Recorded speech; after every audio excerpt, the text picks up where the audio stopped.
Feeling is the Secret by Neville Goddard. Chapter 1. Law and its Operation. The world, and all within it, is man's conditioned consciousness objectified. Consciousness is the cause as well as the substance of the entire world. So it is to consciousness that we must turn if we would discover the secret of creation. Knowledge of the law of consciousness and the method of operating this law will enable you to accomplish all you desire in life. Armed with a working knowledge of this law, you can build and maintain an ideal world for yourself. Consciousness is the one and only reality, not figuratively, but actually. This reality may, for the sake of clarity, be likened unto a stream which is divided into two parts, the conscious and the subconscious. In order to intelligently operate the law of consciousness, it is necessary to understand the relationship between the conscious and the subconscious. The conscious is personal and selective. The subconscious is impersonal and non-selective. The conscious is the realm of effect. The subconscious is the realm of cause. These two aspects are the male and female divisions of consciousness. The conscious is male, the subconscious is female. The conscious generates ideas and impresses these ideas on the subconscious. The subconscious receives ideas and gives form and expression to them.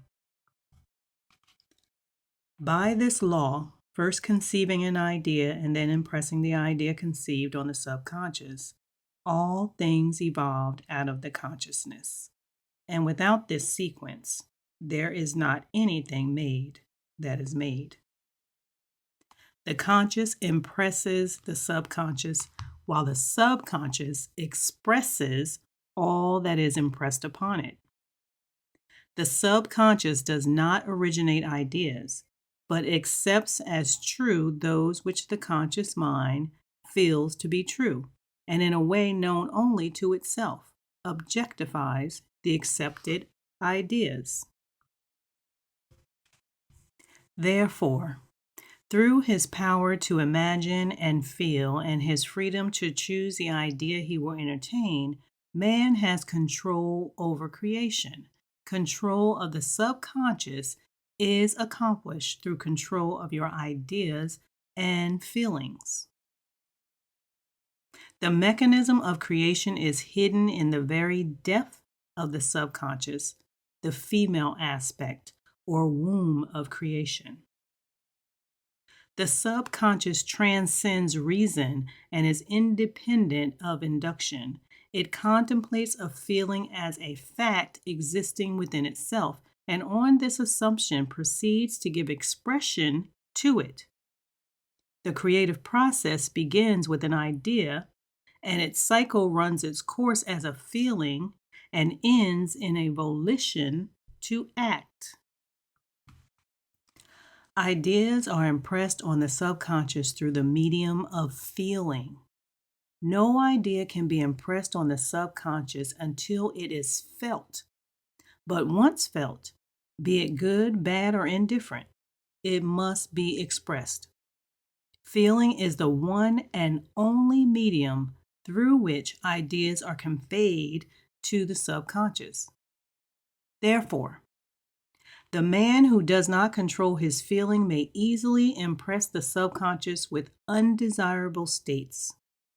By control of feeling is not meant restraint or suppression of your feeling, but rather the disciplining of self to imagine and entertain only such feeling as contributes to your happiness. Control of your feeling is all important to a full and happy life. Never entertain an undesirable feeling, nor think sympathetically about wrong in any shape or form. Do not dwell on the imperfection of yourself or others. To do so is to impress the subconscious with these limitations. What you do not want done unto you, do not feel that it is done unto you or another. This is the whole law of a full and happy life. Everything else is commentary. Every feeling makes a subconscious impression, and unless it is counteracted by a more powerful feeling of an opposite nature, must be expressed. The dominant of two feelings is the one expressed. I am healthy is a stronger feeling than I will be healthy. To feel I will be is to confess I am not. I am is stronger than I am not.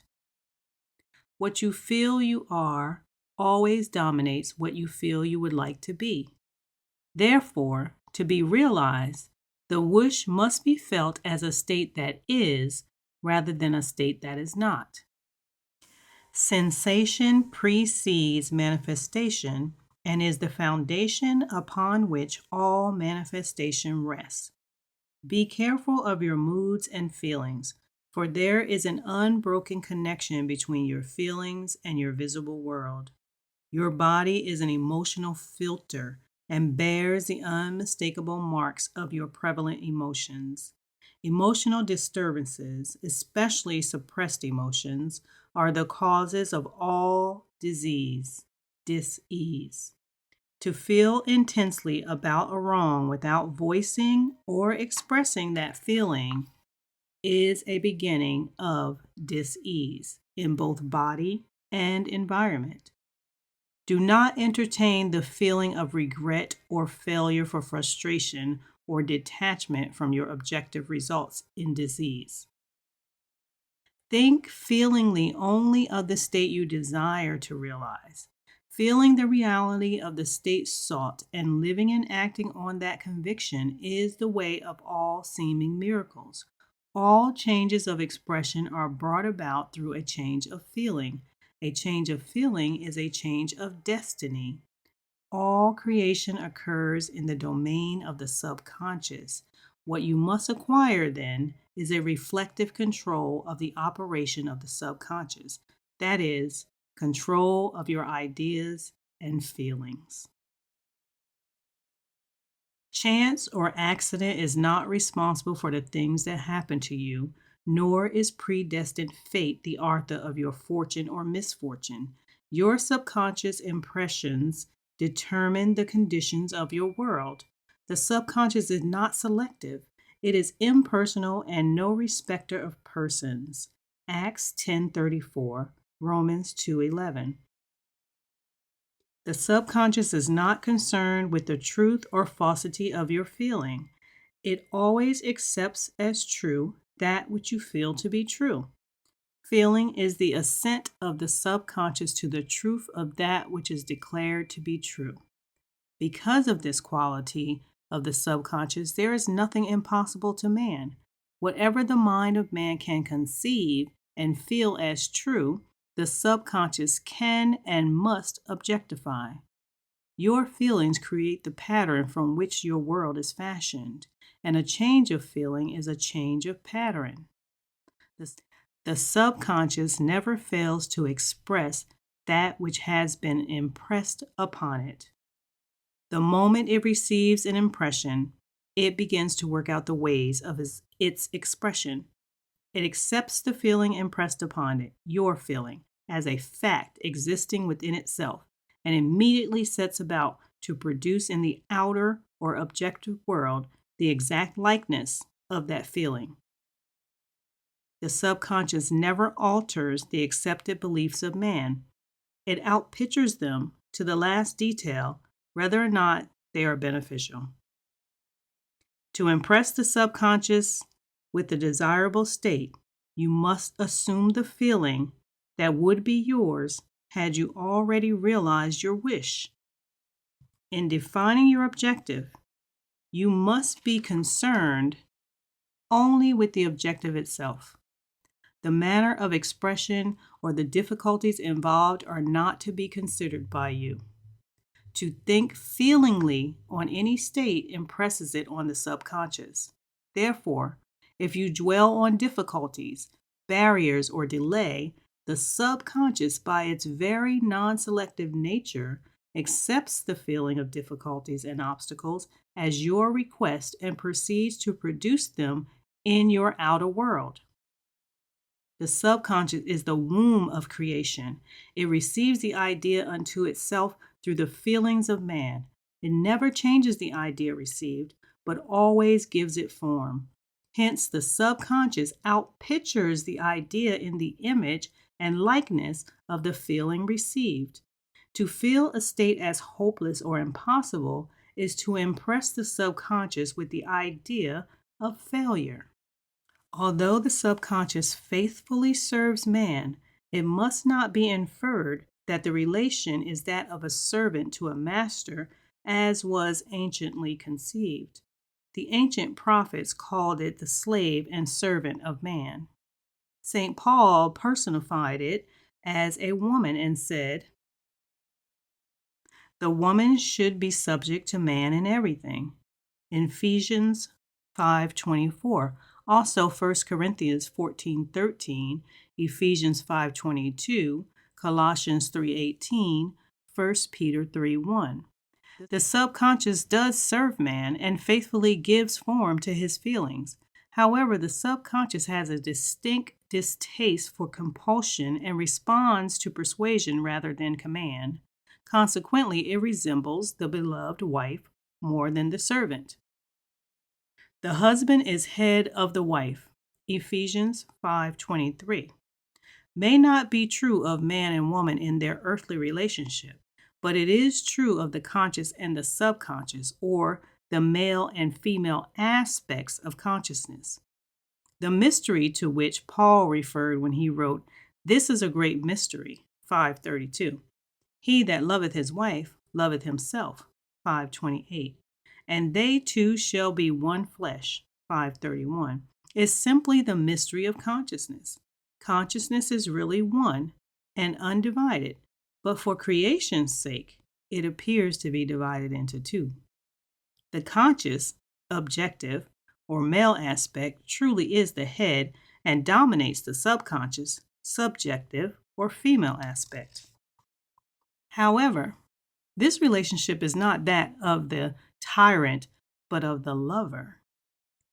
So by assuming the feeling that would be yours were you already in possession of your objective, the subconscious is moved to build the exact likeness of your assumption.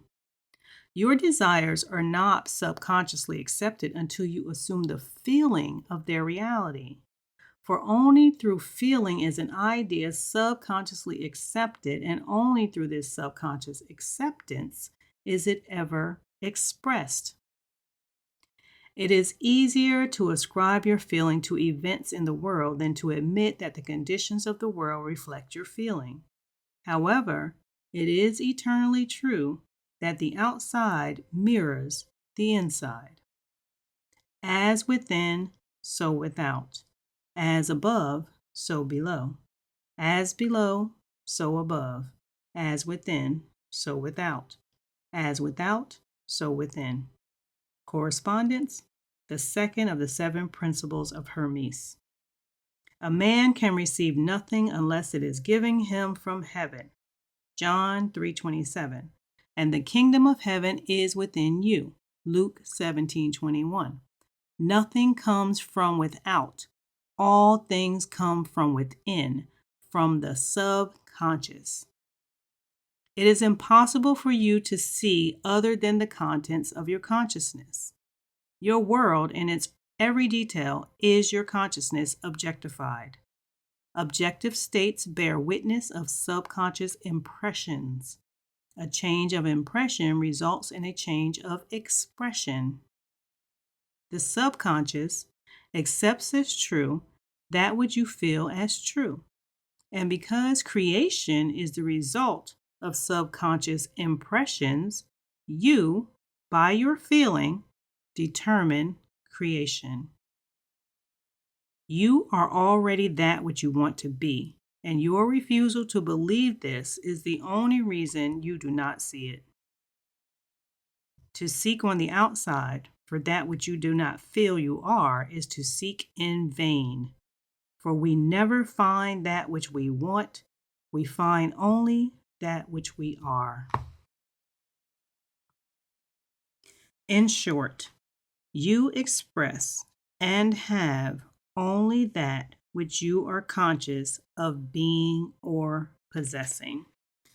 To him that hath it is given. Matthew 13:12, 25:29, Mark 24:25, Luke 8:18, 19:26. Denying the evidence of the senses and appropriating the feeling of the wish fulfilled is the way to the realization of your desire. Mastery of self-control of your thoughts and feelings is your highest achievement. However, until perfect self-control is attained, so that in spite of appearances, you feel all that you want to feel, use sleep and prayer to aid you in realizing your desired states. These are the two gateways into the subconscious.